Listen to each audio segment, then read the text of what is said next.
Salom do'stlar, o'zingizning og'rimingizni yozish kursining navbatdagi darsiga xush kelibsiz. O'tgan safargi darslarda biz siz bilan ma'lumotlar bazamizdagi qiymatlarni barchasini va ID orqali birma-bir chiqarish haqida gaplashgan edik va all get metodlarini implement qilgan edik. Bugungi darsimizda keling sizlar bilan update qilish haqida gaplashsak. Har doimgidek qiladigan ishimizni unit test bilan boshlaymiz. Demak, yozamiz dev test update author deylik. Har doimgidek bizga db va author fiksturalar kerak. Demak, birinchi o'rinda author table'ini yarata olamiz va kelinglar sizlar bilan John degan instance ochsak, author deymiz. Name'ini John Doe deymiz. Uni age deylik. Qani meni teng ups 23 bo'lsin va uni bazada saqlaymiz save metodi orqali. Endi kelinglar tasavvur qilaylik, mana shu Johnni biz ismi bilan yoshini noto'g'ri kiritib qo'yganmiz. O'zi asli John Doe emas, John Wick bo'lish kerak va uni age 23 emas, aslida 43 bo'lishi kerak deb tasavvur qilaylik. Demak, Johnni age'ini 43 ga tenglaymiz va Johnni ismini John Wick deymiz. Endi biz buni update qilmoqchimiz. Update qilish uchun db'ni update degan metodini chaqiramiz. Ana update qildik. Endi bazaga saqlandimi yo'qmi test qilishimiz kerak. Uning uchun kelinglar bazadan Johnni chiqarib olamiz. Uning uchun biz tepada get metodini yozgan edik. Mana ID orqali chiqarib olishimiz mumkin. Demak, John from db deymizda db get author ID teng Johnni ID'si deymiz. Ana endi buni valuelarini assert qilishimiz mumkin. Assert deymiz John from db name teng bo'lsin John Wickga va copy paste qilamizdan faqat name'ning o'rniga age deymiz. Age 43 ga tengligini assert qilamiz. Mana bizda unit test tayyor. Xo'p, terminalni ochamiz. Yo'q, bunisini emas, bunisini ochaylik. pytest test rm deyman. Desam, har doimgidek kutganimizdek database object has no attribute update deydi. Chunki biz hali unaqa metod qo'shganimiz yo'q. Buning uchun rm py ga o'tamizda database klassimizga, mana database klassimizga yangi metod qo'shamiz. Demak, dev update deymiz. U testimizda ko'rganimizdek bitta instanseni qabul qiladi. Instance deymiz. Hozircha hech narsa yozishimiz shart emas. Testimizda progress qildirsak bo'ldi. Mana update'dan o'tdi, get'dan o'tdi va ismi almashmagani haqida bizga xatolik berdi. Demak, biz implement qilishni boshlasak bo'ladi. Xo'p, odatdagidek biz qanaqadir query generate qilishimiz kerak, bu safar update qilish uchun va odatda biz ana shu SQL queryni generate qilib beradigan yordamchi metod yozamiz. Kelinglar, ana shu metodni table klassiga yozsak. Demak, get update SQL deymiz, to'g'rimi? Bu instance metod bo'ladi, chunki bizga aynan qaysidir bir instance'ni qiymatlari kerak. Shuning uchun men class method emas, instance method qilyapman. Xo'p, endi update qilganimizda o'ylab qarasak, qanaqa biz query generate qilishimiz kerak. Mana bu yerda comment yozadigan bo'lsak. Update qilish uchun biz taxminan quyidagicha SQL query generate qilishimiz kerak. Mana bu deylik, mana bu Johnni update qilganimizda, ya'ni uni age'ini 43 ga, ismini John Wickga tenglashtirganimizda taxminan quyidagicha SQL generate bo'lishi kerak. Update author deymiz. Set kaliti so'zini yozamiz. Age deymiz 43 ga va name teng bo'lishi kerak John Wickga va ID'si 1 ga teng degan mana shunaqa SQL query generate qilishimiz kerak. Xo'p, bu yerda variablelarimiz qanaqa? Bu yerda author o'zgaradi. Table, qaysi tableni update qilayotgan bo'lsak, ana shu tablening ismi kerak. Mana bu fieldlarni va qiymatlarni ro'yxati kerak bizga va ID kerak. Qaysidir query qilganimizda, hozir ko'rsataman. Mana insert qilganimizda biz SQL dan tashqari qiymatlarni ham alohida yuborgan edik. Sababi parameterized querylardan foydalangan edik. To'g'rimi? Qani, mana SQL query, SQL dan tashqari qiymatlarni ham execute metodiga berib olgan edik, chunki bu qiymatlar foydalanuvchilardan keladi. Foydalanuvchilardan kelganda biz to'g'ridan-to'g'ri SQL query'mizga kirgizib olmaymiz, sababi foydalanuvchilar noto'g'ri yoki zararli bo'lgan qiymatlarni yozgan bo'lishi mumkin.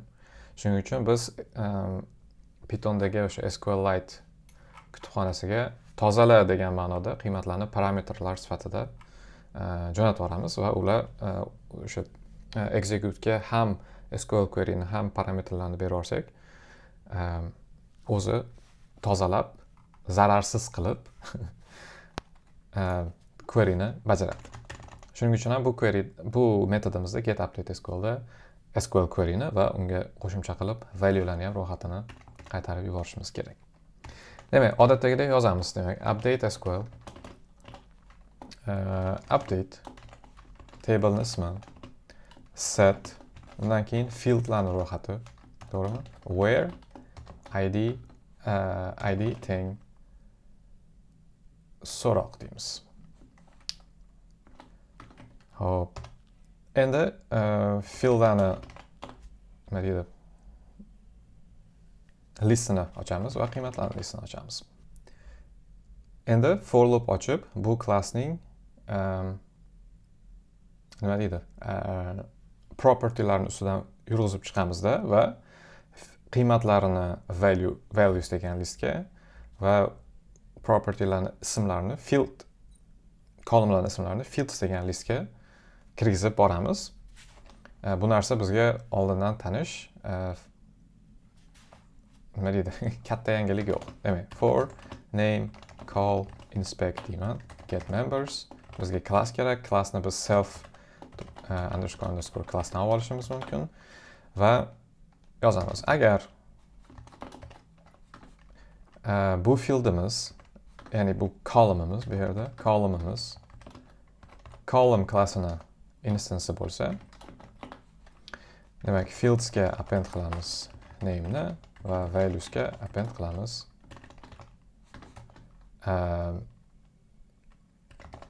qiymatini olish uchun getAttr metodidan foydalanamiz va shu instancedan mana shu attributning qiymatini olib beramiz. Bu narsa sizlarga уже tanish bo'lishi kerak oldingi darslarimizdan. Yoki columnimiz foreign key bo'ladigan bo'lsa, biz fieldsga to'g'ridan-to'g'ri name emas, balki name underscore id ni kirgizib borishimiz kerak. Va qiymatga mana shu foreign keyning id'sini berib olishimiz kerak. getAttr desak bizga ana shu foreign keyni object keladi va .id qilsak, shu foreign keyni id'sini valuesga joylashtirib beradi. Ana endi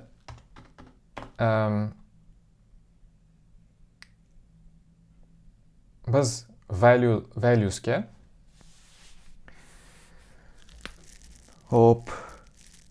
mana buni ham berib olishimiz kerak. To'g'rimi? So'roqni, id'ni ham berib olishimiz kerak. O'ylab qarasam bilasizlarmi nima qilsak bo'ladi? Mana bu so'roqni olib tashlab id deb berib ketsam bo'ladi. Chunki id'ni biz o'zimiz ichkarida generate qilamiz, uni parametr sifatida so'roq qilib berishimiz shart emas. Shuning uchun demak yozamiz SQL update SQL update SQL format kerakli valuelarni kirgizib ketishimiz kerak. Birinchi o'rinda bizga name kerak. Name bu mana shu klassning lower case'da olingan ismi. Demak, self.class. tochka emas, underscore va klassning ismi va uni lowercase'dagi varianti.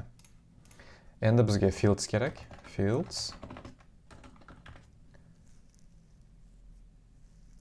Fieldsni biz уже listda saqlaganmiz, uni join qilib ketsak bo'ldi. Join qilish uchun verguldan foydalanamiz. Join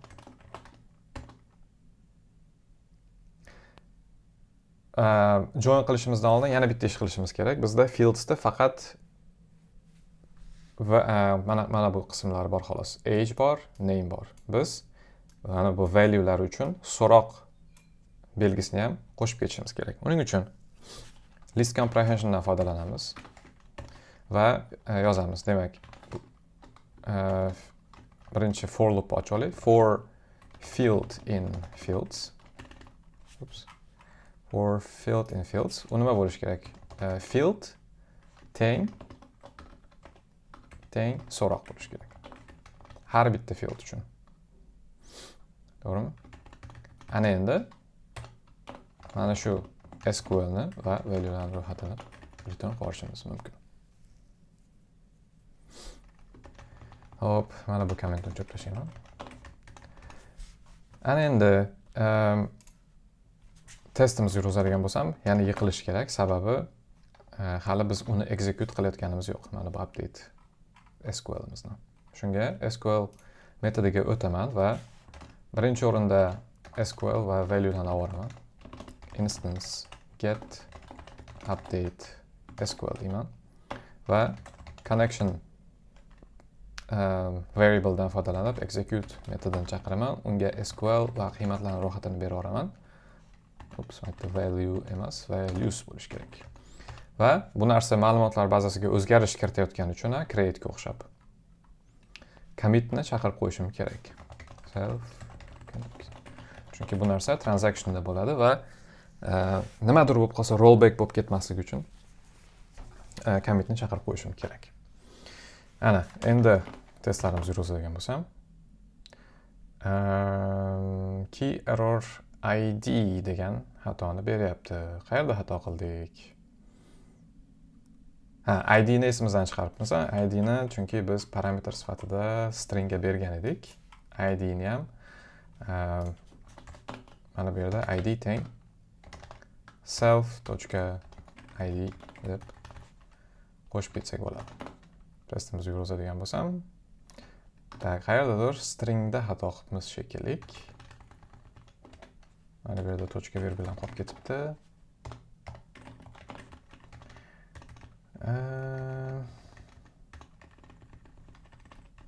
F stringini noto'g'ri yozibman. Stringni F so'zidan, F harfidan keyin mana bunday qilib yozishim kerak edi.